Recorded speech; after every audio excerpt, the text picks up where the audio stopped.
I'd like to take a look at our relationship to the Iberian horse, the royal horse of Europe. The Iberian Peninsula, like its northeastern counterpart, the Eurasian steppe, was considered a prehistoric refugia, a place where horses thrived and ultimately were domesticated by man. We have recordings and cave art in locations all over Spain of horses on walls. Here are images from the Altamira cave and La Pileta cave showing images at least 25,000 years old. The evidence points to many areas of the Iberian Peninsula that had early domestication of horses, but the oldest is Los Millares in the province of what is now Almeria, Spain. It seems pretty certain that horses were domesticated in the region in the early 3000s BCE. They used horse to pull loads as they had developed wagons, and like the Eurasian Peninsula horsemen, they herded and raided. Iberia was rich in metal ores and was subject to invasion. Our old friends from an earlier video were in Iberia. Herodotus, from his vantage point of middle 400s BCE around the Greek trading center of the Black Sea, was writing about the Scythian invasion of the Iberian Peninsula during the 6th century BCE.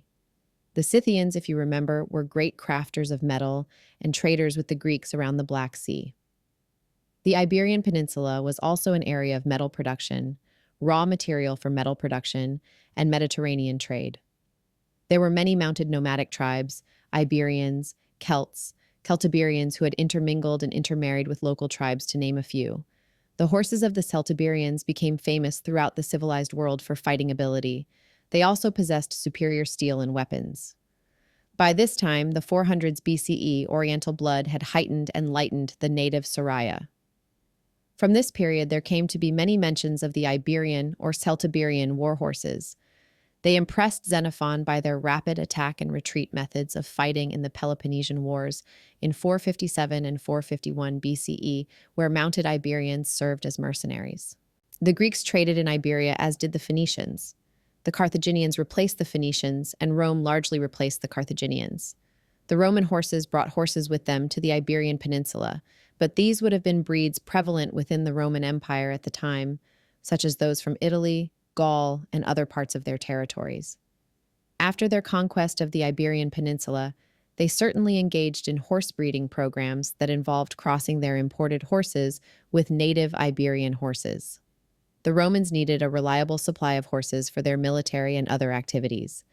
Breeding horses locally would have been far more practical and cost-effective than constantly importing them from other parts of the empire.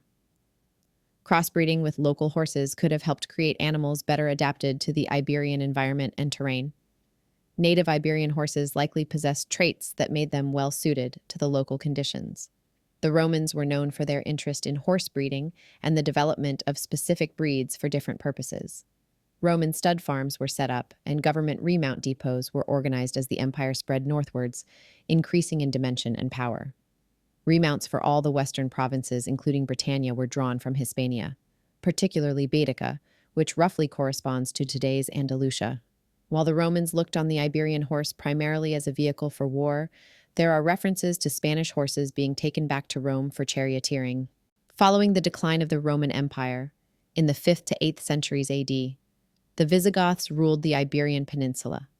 They also used horses, and there might have been some influence from North African breeds during this period. The Visigoths, essentially German barbarians, might have brought some of their own horses with them. These horses, likely of a different type than the Roman and Iberian horses, could have been introduced into the existing breeding stock, leading to some genetic mixing. However, the extent of this influence is uncertain, for it is too small to alter the strength of breeding for 2 millennia of breeding for war. Horses that are brave, smart, fast, and strong. The next invasion is known as the Muslim invasion of Iberia. Islamic Arabs and Berbers from North Africa invaded and ultimately defeated the Visigoths and began an occupation lasted for centuries, 711 until 1492. Over the period of 700 years of occupation, there was a great blending and mixing of culture. After the initial period of trauma, more and more Arab people, particularly Berbers, came to live on the peninsula, and the invasion became more like a peaceful occupation. Arabic culture, particularly architecture, poetry, and art, flowered into Hispano-Islamic art, and agrarian reform reached a peak as the two cultures cohabited peacefully, particularly in the south of Spain, brought a high degree of civilization to a land previously occupied by the Visigoths. This period of time coincides with the great Islamic golden age of science and discovery. In Alandalus, as the peninsula came to be identified, this flourishing can be seen in architecture such as the Great Mosque of Cordoba and the Alhambra Palace in Granada. In science development of astronomical instruments and early flight experiments, major pharmacological work and algebraic notation were developed. Literature and philosophy flourished as well. Much of this period is known as the Reconquista, the reconquest of Spain. Portugal had overthrown the Moors by 1249 with help from crusaders passing through on the way to Jerusalem. It began quietly enough as there was a period of decline and withdrawal of the Moors. I'm sure they rode back to North Africa with their Iberian horses, whose ancient breed Soraya was related to the Berber horse, known as the Barb. The Reconquista, the centuries-long warring campaign that saw the Christian kingdoms in the north, such as Asturias, Leon, Castile, Navarre, and Aragon, began efforts to reclaim territory. It also meant that the Iberian horses have another 700 years of selective breeding to be perfect war horses.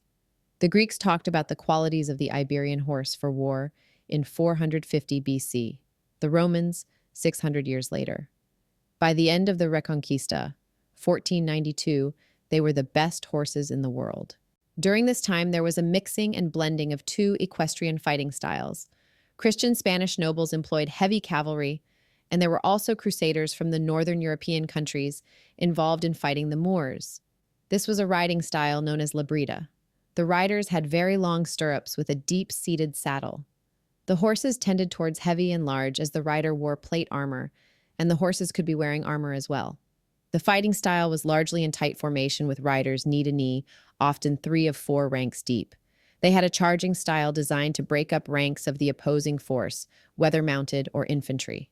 They would keep formation as they began at a collected canter and gradually lengthen stride to increase the force of the charge. This was the combat that jousting helped train for.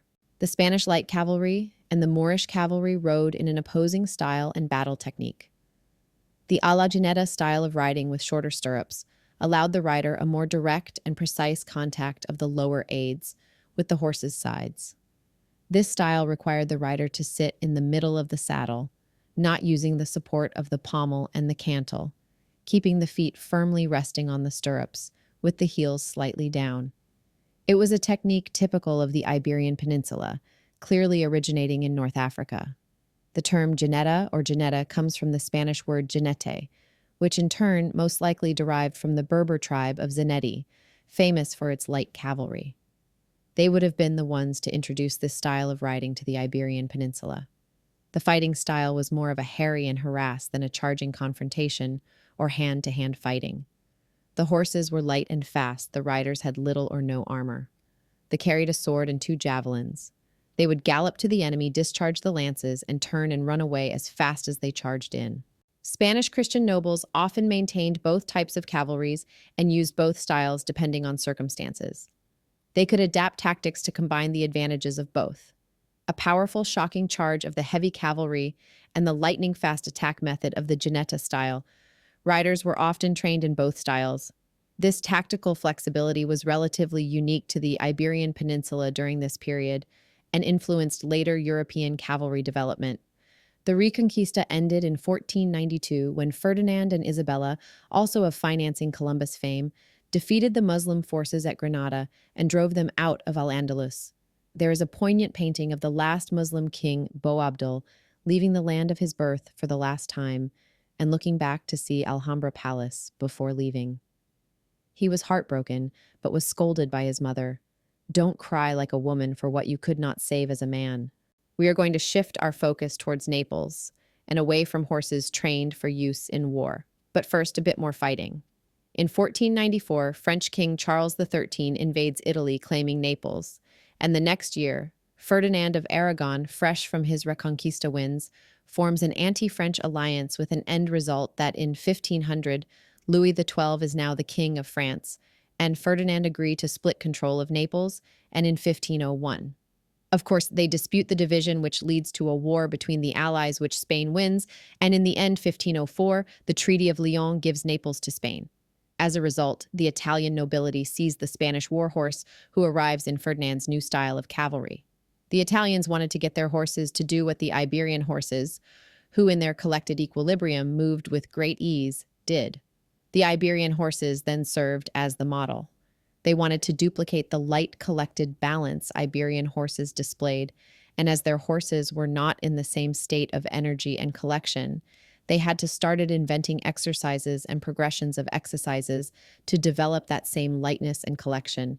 Thus was born the science of horsemanship. This is the beginning of academic equitation, what we generally call dressage.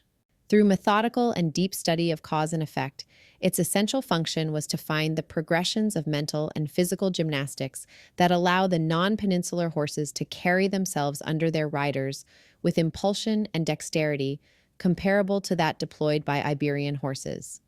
I just want to mention that the final battle of the war for Naples was won for the Spanish by the man known as the Gran Capitan Fernández de Córdoba, who was known as an innovative and brilliant commander. The Battle of Cerinola in 1503 was the decisive battle. The French favored the heavy cavalry charge supported by infantry and light cavalry. Córdoba used his light cavalry in a ruse to tempt the French heavy cavalry into a charge, which they did. The difference is that they charged into the Spanish infantry armed with arquebus. The fire annihilated the French cavalry, including their commander, the Duke of Nemours, who was killed by 3 shots. This is the first time in history that mounted cavalry would be defeated by infantry employing firearms. The infantry would come to dominate war for the next 400 years until World War I. Heavy cavalry role in war would diminish and move more towards exhibition and mounted artistry as a result of the firearms' ability to penetrate armor. Naples then became the mecca of European equitation that developed during the Renaissance. As we have been seeing, the tournament and the military were becoming more sophisticated and given to display. Riding as a display is a byproduct of martial equitation and was a main subject of Middle Ages education for young nobility. It was felt that people that could not control a horse completely with absolute ease and elegance could not rule a polity. One can look at the endless depiction of nobility on horseback in painting and sculpture, where the statement is always the same. I have my stallion under control. Therefore, the situation is under control with the same degree of thoroughness and ease. Italian courtier Baldassare Castiglione, writing in 1528 in his book still in print today, The Book of the Courtier, discussed the concept of sprezzatura. This, the idea of studied nonchalance, the idea that technical difficulty is concealed, difficulty in training is concealed, and that all complex movements appear simple, and horse and rider appear completely natural and at ease. This is embodied in all those equestrian portraits of nobility and royalty. Castiglione's book had great influence at the time and for at least 2 centuries, 1528-1600. It was translated to all the major European languages and was considered required reading in noble education, as it defined ideal noble characteristics and court etiquette standards. It created the model of the perfect courtier in all the European courts, and even the English Tudor and Stuart courts. The general nobility of Spain, now in Italy in the early 1500s, rode Andalusians, horses showing ideal maneuverability, intelligence, discipline, fast reactions, and intuitive response and connection to the rider. We have this fusion then in Italy, Naples, of the concepts of sprezzatura and mounted elegance. Castiglione states, "Thus it is the peculiar elegance of the Italians to ride well with the rein, to handle spirited horses very skillfully, and to tilt and joust." Of course, it is much easier to demonstrate ease if it is actually easy. The Iberian horses there in Italy did the work with much more ease than the heavier, slower European war horse, which made them desirable throughout the European world. Between the invention of the pistol, which was starting to change battle strategies, the Book of the Courtier, and the Spanish influence in Italy, the concept of Spanish rider has come to mean the acme of intelligent, efficient, artful, elegant, and exemplary handling of the horse. Austria, with its close familial ties to Spain, used terms such as the Spanish riding school, the Spanish stable in Vienna, and Spanish trot or passage. The stud in Lipizza, where the Lipizzans were bred, was breeding original Spaniards. Spanish riding masters trained the court, Archdukes were taught equestrian art in Spain. Spanish horses were bred to the local heavier stock, producing the influential Neapolitan horse. Although the breed is essentially extinct, one of the 5 families of Lipizzan horses is named Napolitano. Most young cavaliers were not sent to Spain, however, but to the schools of Naples, in the middle 1500s, the second largest city behind Paris in all of Europe. Young nobles were prepared for life with a comprehensive Renaissance education. There was a core curriculum of classical languages, rhetoric, philosophy, mathematics, and geometry. The main focus of physical arts was horsemanship, but included swordsmanship, dancing, wrestling, swimming, and military tactics. Other skills of the courtier expounded by Castiglione and taught were music, poetry, proper manners, conversation arts, as well as diplomatic protocol. As our Middle Ages warrior is becoming more and more a courtier, we'll leave the subject for now and return to it, as well as the books that the heads of the schools increased their reach across Europe due to the advances in printing. The education of horsemanship became increasingly sophisticated as the goals of Castiglione's sprezzatura become the symbol of what an aristocrat must be able to do. The training emphasized elegant posture, effective due to a relaxed but very precise control. To make the difficult easy one, worked on perfecting technique through endless practice, balancing technical precision with artistic expression, always appearing graceful. The development of leaders of men was honed in the development of the aristocratic ideal in riding.